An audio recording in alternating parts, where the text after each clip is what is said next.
Hi guys, மறுபடியும் வந்துட்டேனே. தம்பி comedy வேண்டாம், நான் சொல்லிட்டேன். நான் காமெடி பண்ணாதன்னு சொல்லியிருக்கேன். நான் பொண்ணு நிக்குது. பொண்ணு நீ ஆட்டமா ஆடுவியா நீ? இன்னைக்கு டே 17. இன்னைக்கு அக்வாரியம் சீரிஸில் நம்ம என்ன ஃபிஷ்ஷை பற்றி பார்க்க போகிறோம்னா கோய் கார்ப் தாங்க.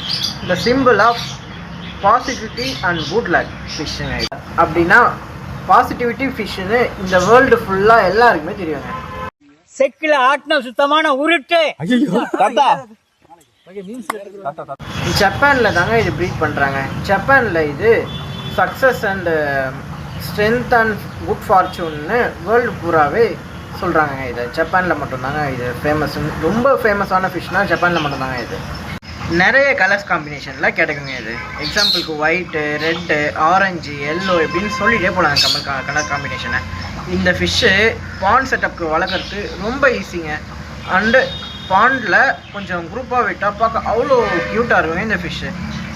வாட்டர் நம்ம க்ளீனாக மெயின்டைன் பண்ணால் 20+ இயர்ஸ் கூட ஈஸியாகவே சர்வை பண்ணிவிடுவாங்க இந்த ஃபிஷ்ஷு. சிலர் இதை ஜப்பானில் லக்கி ஃபிஷ்னு கூட சொல்கிறாங்க. கோய் கார்ப்பை சன்லைட்டில் இருக்கிற மாதிரி பார்த்துக்கங்க. அதோடைய ஸ்கேல்ஸ்க்கும் அதோடைய கலர்ஸ்க்கும் சன்லைட் பட்டால் ரொம்ப ஜொலின்னு சொல்லிக்கோங்க இந்த ஃபிஷ்ஷு. ஸோ ஒவ்வொரு கலர்ஸ்க்கும் ஒவ்வொரு மீனிங் இருக்குங்க.